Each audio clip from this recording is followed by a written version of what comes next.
Hey everyone, welcome back to the channel. Thank you for being here. My name is Andrew, coming to you from the beautiful Carolinas. Today's topic is going to be belief in yourself begins as the spell of the narcissist fades away. Think about that for a minute. Everyone, if you like the content, please like, subscribe, and share. So believing in yourself, this is something that you need to do. If you haven't started yet, you will soon. This is something the narcissist didn't want you doing. They didn't want you believing in yourself. What the narcissist wanted you doing was believing in them, believing in the direction that they were pulling you in or leading you in. They wanted you believing that they were the best person you'd ever met and that they had your best interest at heart. They wanted you believing that they were an authentic or genuine person who actually did love you or cared about you. They wanted you believing that they could change or that you could change them. They wanted you believing that you should be committed in that relationship and doing whatever you could to be helping them out to the betterment of them, to the detriment of yourself. You see, the narcissist knows what they're doing. They knew what they were doing when they were younger. They knew what they were doing when they were with you, and they know what they're doing right now, wherever they are. They are certainly fine-tuning their skill set of manipulation. And belief is a huge thing. Once they capture the ability for somebody to believe in something and take it from that person believing in themselves to believing in somebody else, which is the narcissist, that's a very vulnerable position you find yourself in, or people find themselves in. At times, each and every one of us on this planet called Earth, we are looking for something to believe in. Belief has many shapes, sizes. It's disguised many times. And if you want the honest, I'm talking authentic definition of belief, it begins and ends with you. Believing in somebody else that they know more than you, or that they have your best interest at heart, or that they care about you, or what they're saying is true or accurate. I would throw all that out the window after having acquired the wisdom that you've acquired, or that you are acquiring. You see, this is how the narcissist hoodwinks people. This is how they trap them in narcissistic abusive cycles. They want people believing of days that will never come. They want people believing that in the future it will get better and that down the road things will improve. This buys the time that the narcissist needs to administer as much punishment as they can dish out to the target. This is why when you are in these relationships with toxic people, specifically the narcissist, they continue to deteriorate over time. They do not improve. They can't improve. It's one of the laws of the universe. Things never get better when you are in these challenging, life-threatening, debilitating relationships from hell. They only get worse. But what you were doing is you were believing in the narcissist. You were believing that, yes, they did have a rough childhood, or you were believing that, yes, they didn't have all the benefits of the education levels that you had. And you were believing that you could fix them, and you were believing that you should fix them, and you were believing that they should have access to you.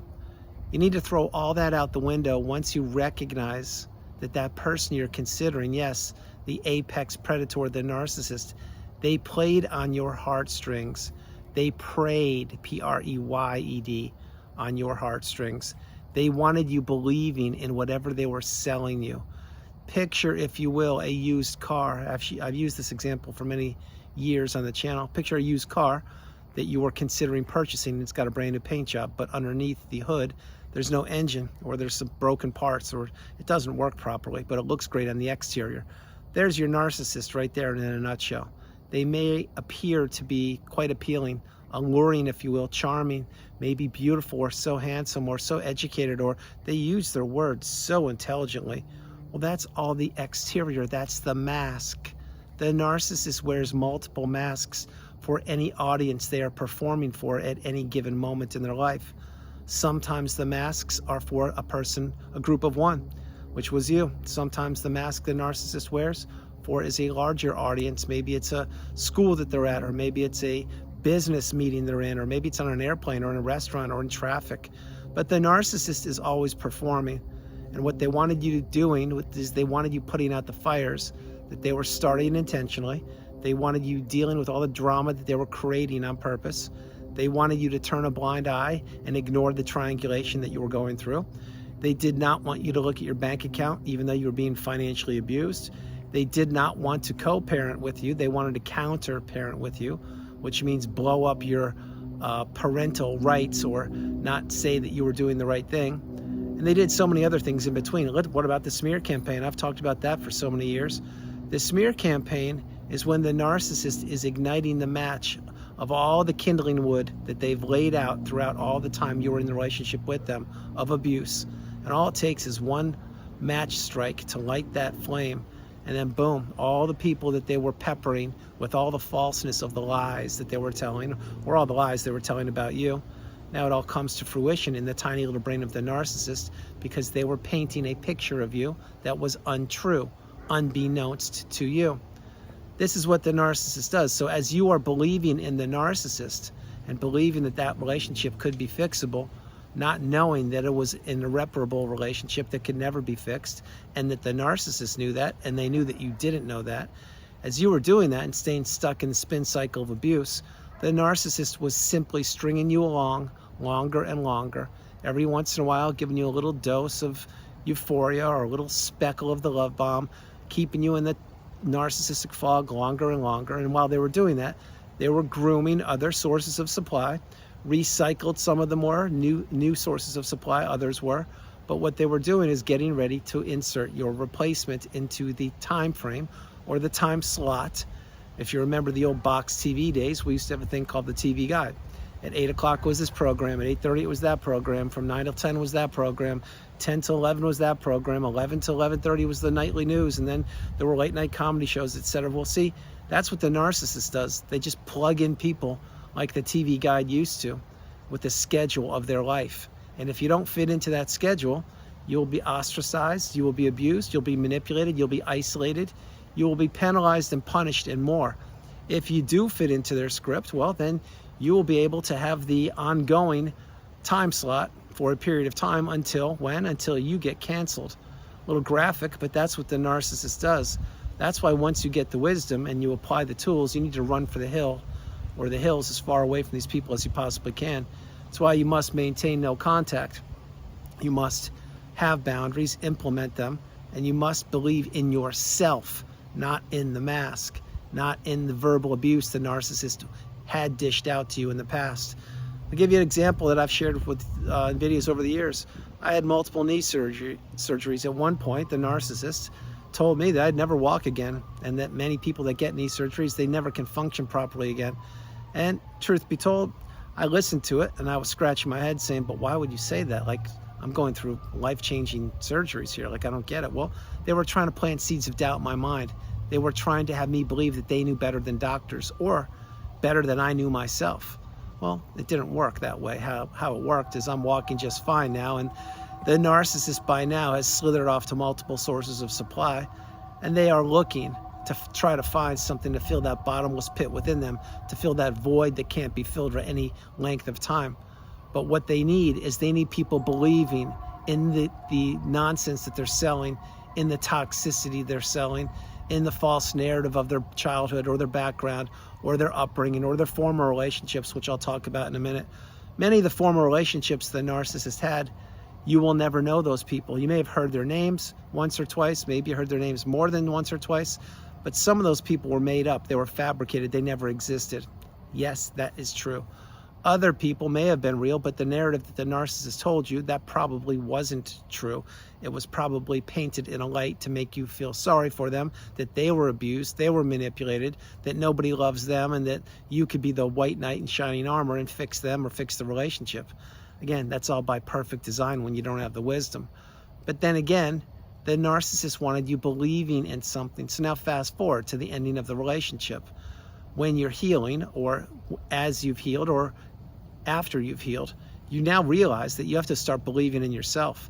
You have to start trusting your instincts and your intuition. You have to not ignore red flags. You need to believe that tomorrow will be a better day, that the sun will rise tomorrow, and that you will be stronger than you were today, and that you were in the narcissistic abusive cycle, but you're no longer in it, and you won't go back for 1 microsecond, because 1 second, once you've identified what narcissism is in a relationship like that or similar to it, is 1 second too long. That's why once you get the wisdom, you need to apply the tools and maintain your boundaries. and you need to believe in yourself. And as you're believing in yourself, the mask of the narcissist will fade away. It will take time. It will take a good amount of time. But remember, the further you stay away from them, the clearer your mind gets.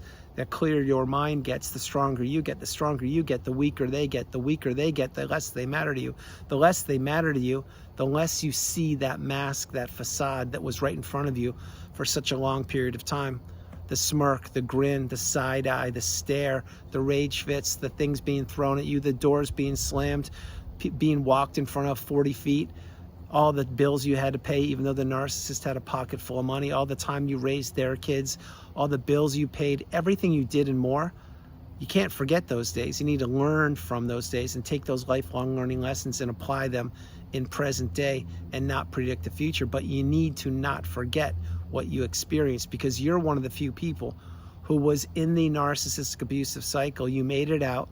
You made it out in one piece. You've healed, or you are healing, and now you believe not only in yourself, but you don't believe a word the narcissist ever said.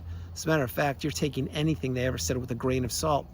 You may say, well, that's true, Andrew, but how do you know that? And why would that be true? How I know it is because I've healed and I put myself back together against all odds. That's part one. But part two is because once you see where you were and all the lies that were told to you, all the times you were cheated on, you were lied to, that you were thrown under the bus, that you endured the smear campaign and so many more things, then you realize that, was any of it real? Were any of the were any of the experiences in the relationship real? That's up for you to decide. I can tell you this, you could take holidays because we're entering the holiday season.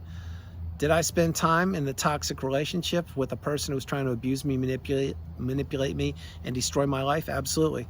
But many of those memories I have processed, and I did experience those because they're part of my journey. To the toxic narcissist, they may have been there physically, but mentally, they were looking and grinning and smirking and figuring out how much longer they would keep me in that, trapped in that narcissistic abusive cycle. And as it turned out, it was until kids turned high school age, and next thing you know, the discard pops up and boom, here we go. No more need for this source of supply. Let's get a younger source of supply. And that's how the cycle goes around and around and around. So why I'm sharing all those things are these. One, you need to remember the narcissist lives for the moment. You live in the present moment.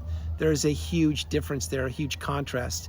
When you live for the moment, you don't care about anything other than what's taking place at that moment in time. And that certainly also means you don't care about other people. And that's how the narcissist lives. You live in the present moment. What that means is you enjoy and relish and cherish and honor your time, your experiences, your relationships, your hopes, dreams, aspirations, your goals, your accomplishments, and what direction you're headed in. See, the narcissist didn't want you believing in that. They didn't want you to be successful. They didn't want you breaking the trauma bond. They didn't want you putting two and two together. They didn't want you seeing behind the mask, and they didn't want you figuring out what narcissism was. Unlike all the other people who had been in the relationship with that toxic person you're considering before you were in the relationship with them, most, if not all, those people never healed because they didn't get the wisdom, because they're not strong enough to figure it out, or maybe because they didn't have access to cell phones. I can't tell you. What I can tell you is you're cut from a different cloth. That's why the more you believe in yourself, the stronger you get. And the stronger you get, the weaker the narcissist gets. And eventually they will matter less to you than a piece of dirt underneath your shoe. Now, we do need dirt on the planet to grow plants and to cultivate things and to aerate things and etc. But the narcissist is something we don't need, because what the narcissist did is they dumped all their toxicity, all their verbal abuse, and all of their gaslighting, stonewalling, silent treatment, and more into us.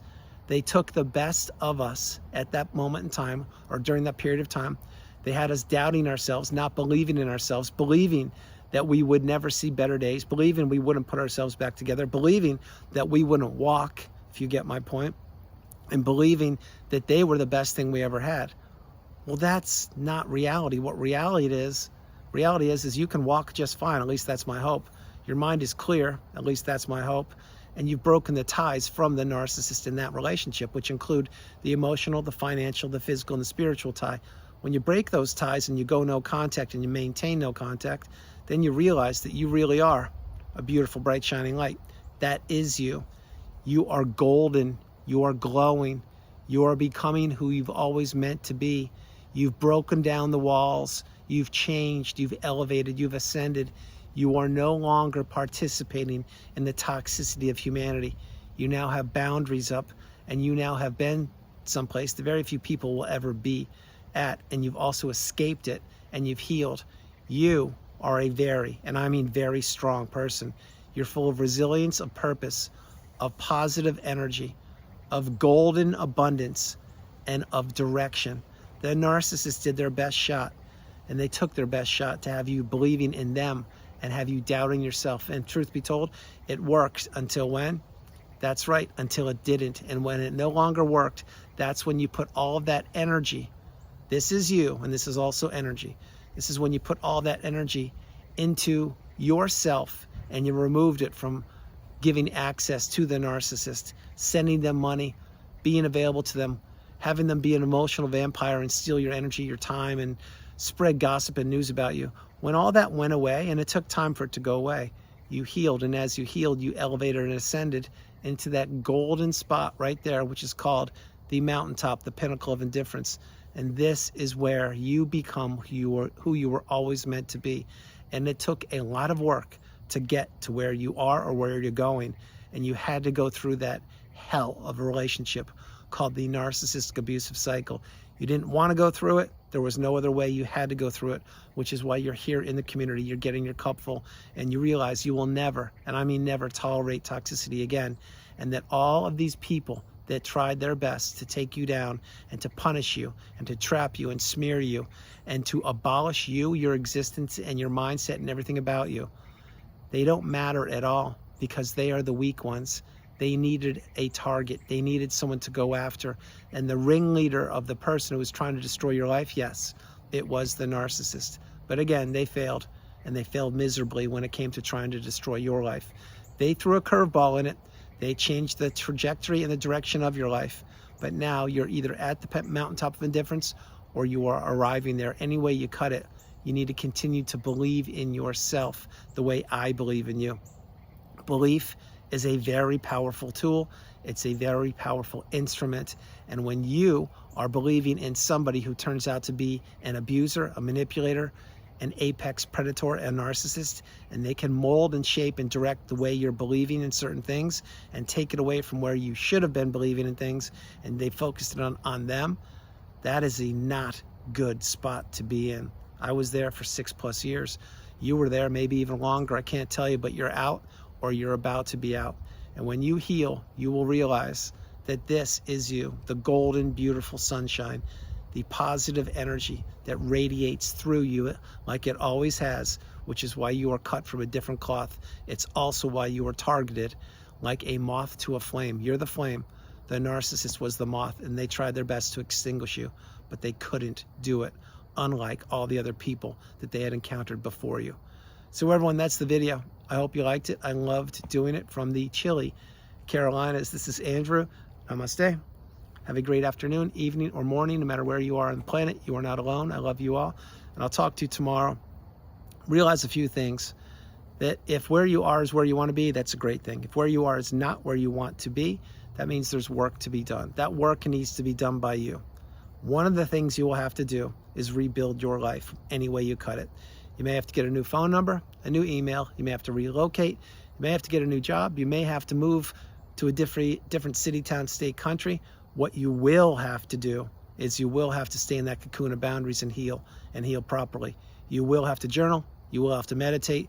You will have to heal childhood wounds. You have to read books. You will have to watch videos, maybe even see a therapist who knows what they're talking about when it comes to narcissistic abuse. But slowly, each and every day, you will begin to see the light at the end of that tunnel. And that tunnel was pitch black. It was as dark could be for me, including January 6, 2021, when I almost didn't make it, but I made it. And the reason I made it, and the reason you will make it, is because I leaned into that. That's right.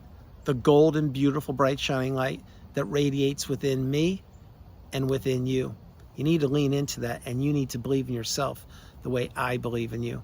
So if you're still in that tunnel and you're going through the darkness, continue moving forward each and every day, and know that tomorrow will be a better day than today.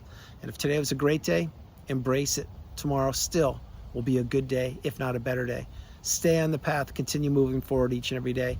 but believe in yourself always. That's something the narcissist did not want you doing, which is one of the reasons they can manipulate you, trick you, trap you, and keep you stuck in that narcissistic fog, in that dungeon of horrors. But they can't do it any longer. That's why you are stronger than you know. That's why you must believe in yourself.